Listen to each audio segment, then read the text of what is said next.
Hi guys, this is Dan from Magic Pachinko Restorations with another short video of a vintage Pachinko machine. Today we've got a real special machine. This one was a big challenge. Really pleased with the outcome, and I'm hoping this is something you guys will really appreciate. This one is from the 60s. Don't know the exact date. There is a sticker down here that's a patent sticker at 1965, and I believe I'm not sure. I think it's for the center attraction or something. It doesn't necessarily mean this machine was made in 65, but it's at least, well, it's got to be that old almost, my guess, mid-60s. It was in really rough shape when we got it.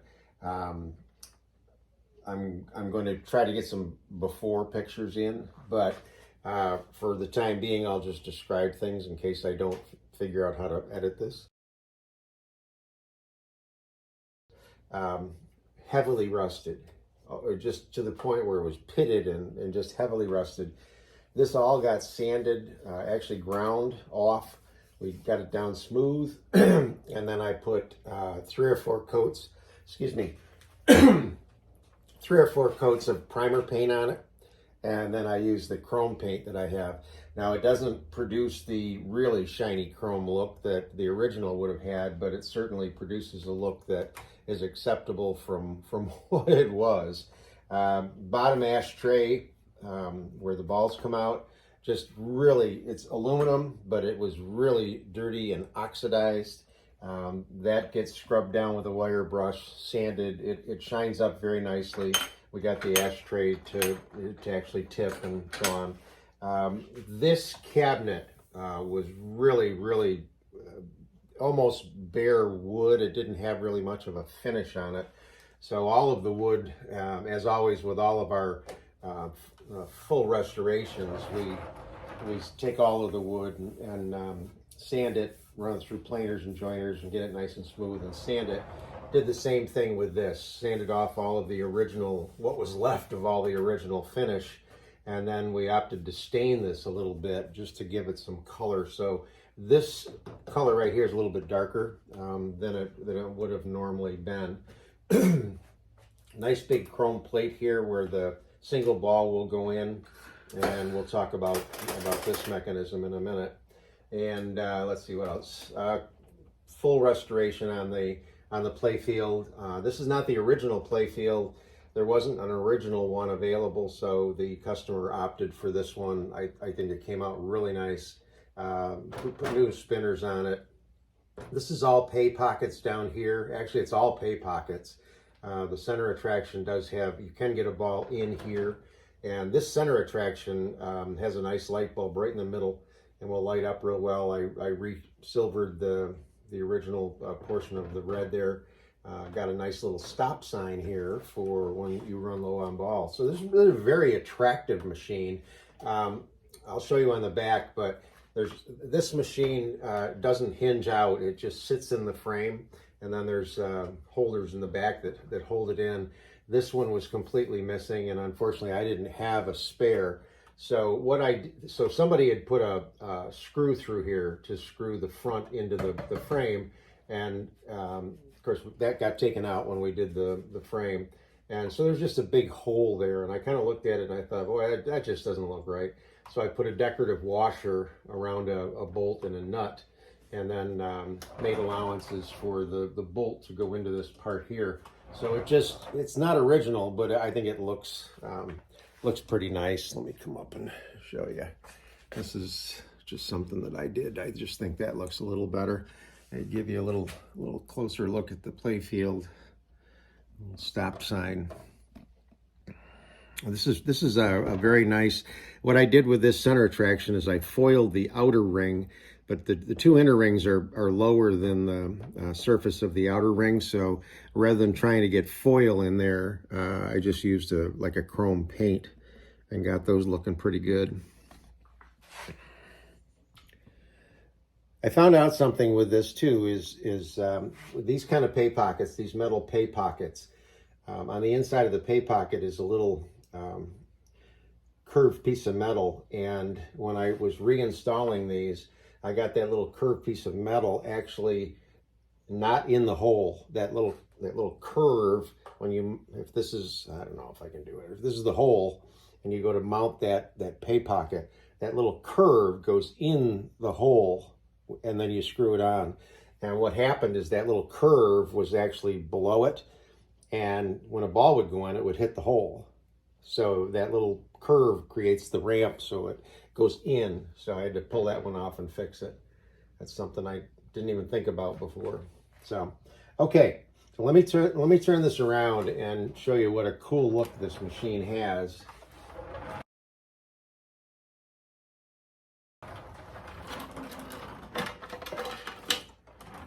I think these things are just gorgeous on the back. And when I first got it, and you looked at the back, and again, I'm hoping I can get the pictures in for you, you couldn't tell. Everything was the same color, rust. All of the tin was rusted, had that brownish rust look to it, and all of the brass had tarnished so badly that it actually looked like the tin. There was really no differentiation. It was just a mass of black metal. Unfortunately, the main board had taken its share of moisture and had warped. So this whole board is warped a lot.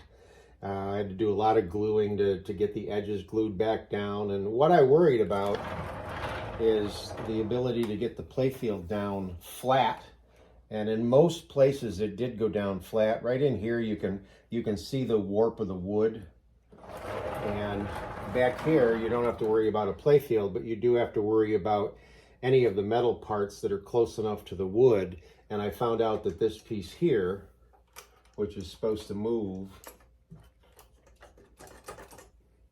yeah, it's supposed to, there we go, like that, was actually hitting the backboard. So I had to sand off some of the finish, that's why it's lighter, to get it to clear. So this is a really odd setup. I cut a piece of plexiglass here to cover this. I don't think the original design, I believe, had a little flap cover because there was a little hinge up there, but it was, and it probably hooked on here, but that was long gone. So I just cut some plexiglass and super glued it on. And then there would have been a little piece of glass in here too. And I'm sure that got broken years ago. So again, plexiglass in here. So these are the things I was saying that hold this front board into the frame. It's just a little turnbuckle kind of thing. And I only had the one. I didn't have one for this side, but it's in there secure. So there's no worries about it falling out. So these load really strangely. Let me bring this in and let you guys look at this. So this is all tin, and what I did is I soaked it in evapor rust, took wire wheels to it, scrubbed off as much of the rust as I could get, and the brass, we just soaked the brass in vinegar and used steel wool on it to clean it all up. You know, some metal here cleaned up real well in the evapor rust. This has got some nice brass in it here, and the brass interface over here, so on and so forth. So I talked to the customer and I said, well, you really sort of have two choices. In the past, I've spray painted all of the tin black, and it looks really nice. I said, but after I got done, actually with this one, I used my soda blaster. So tried to soda blast off as much rust and so on and so forth. But after I got done, it had kind of a nice patina to it. It was relative. It doesn't look rusty. It's just got a nice look to it. So we decided to leave it natural. And all I did is I used a clear enamel, and I just sprayed all of these parts to keep them from rusting down the road. I did it to the brass too, so everything has a protective coating on it, so hopefully it'll stay this shiny and good looking for many, many years to come. So let me show you how this thing works. It's a little bit on the weird side, that's for sure. Let me get it plugged in because you want to see the lights. Now this was a challenge also. The original lights on this thing were jammed in here. And even though I had saved pictures and so on and so forth, it really didn't make much sense to me. So when I rewired this, this is one of the original leaf switches that was on the machine. The other one was up in here somewhere, and I just couldn't figure out how the heck it worked. So this part, wow, didn't realize there were balls in there. This part moves up and down. So I just mounted the leaf switch in here, and I don't even see the light from the camera view or not. I see the light coming on. So that's what triggers the jackpot light. So I was good with that. That was fairly easy. Then I tried to figure out what moves to be able to trigger the ball out light. And what I ended up doing is I had a micro switch, and this moves depending on when you put balls in. If there's no balls, it's like that. When there's balls in, it pushes down with the weight of the balls. So I figured that would be a good place, and I just mounted a micro switch in there. So, all right. I'm so used to picking up balls. All right, I'm going to put some balls in, show you how this works.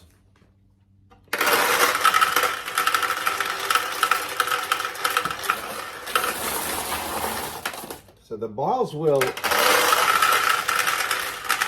just take kind of what I call a short trip down to right here. And they're held in place by this piece. I'm going to get a fair amount in here. Okay. All right, let me bring this in. Okay, so we've got this full now. The balls run all the way down, and they stop here. And if you notice now, this is swung out of the way. It will allow this to drop, where before it was actually over like that. The weight of the balls is now holding that up. Now, what will happen when the seesaw's tripped is this will drop. This will come down. And what it does is the balls run off. They'll pour into this. The weight of this will push down, and that's what releases the jackpot. The jackpot is actually the center attraction. So what happened is I forgot there were balls in the center attraction.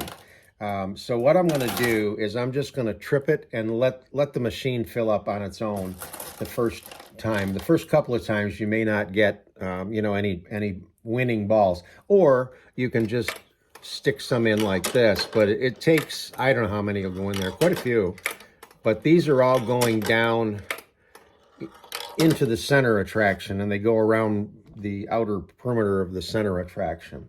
All right, so let's just back this out like this, and I want to see if so this does have a reset for the seesaw. It's actually a little spring-loaded piece right here that'll bring the seesaw up. So when a ball comes in, it comes down and goes into the seesaw tips it, it rolls down here and drops onto the arm of the jackpot mechanism. It'll push this down. Let me see if we got to, okay.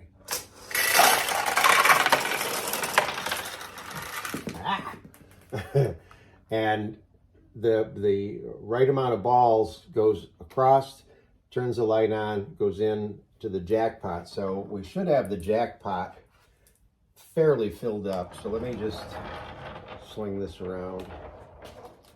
And again, this is a single shot, so you're just going to put a ball in, and there we go.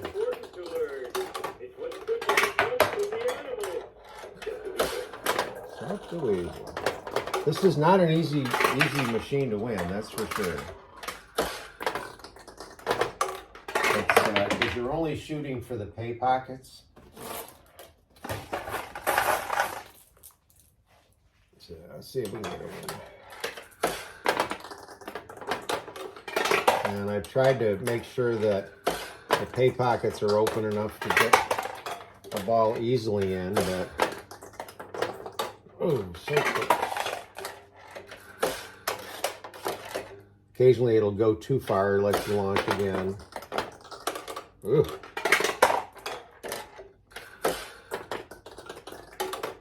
Okay. We need to see this pay out, so I'll cheat.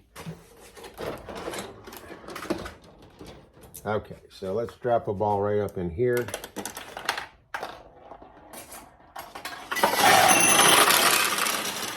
So there's the jackpot. This lights up, and then the winning balls come down into the tray down here.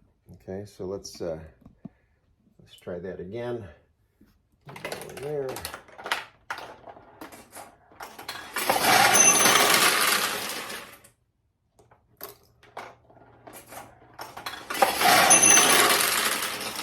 So that's how she works. Now this also has that I don't know what you want to call it, the overflow feature that most the older single shots have, where if there's actually two wins at the same time, what's supposed to happen with this is the second ball would drop into this window here, and I believe it'll queue up 3 balls.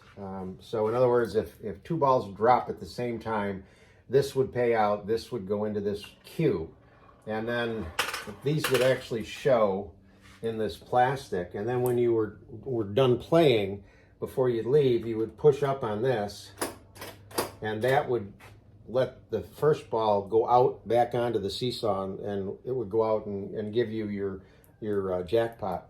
I believe it's the warpage of the board.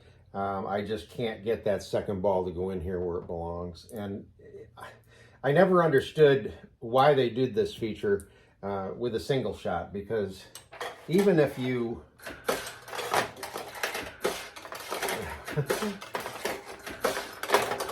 get a couple of balls going at the same time, which I guess you could, just my opinion, the chances of getting 2 that were so close together that this system would work is beyond me. I don't know why they even bothered with it, but that's just my opinion. So this is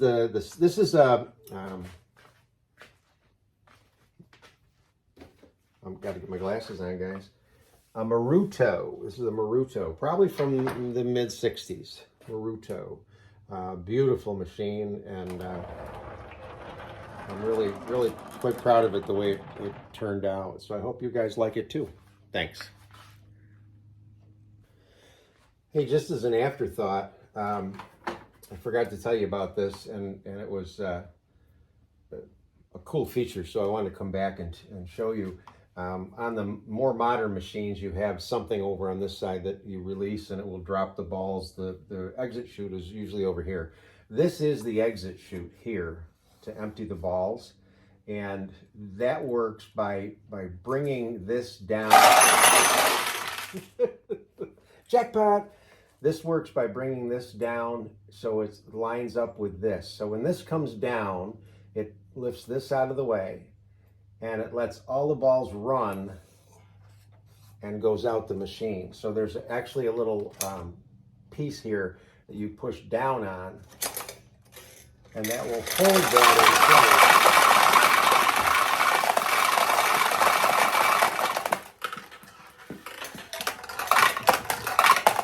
And that's the way you would empty the balls out. And then when you're done, you just swing this back out of the way so that you can reload it. So I just wanted you to see that. Thanks.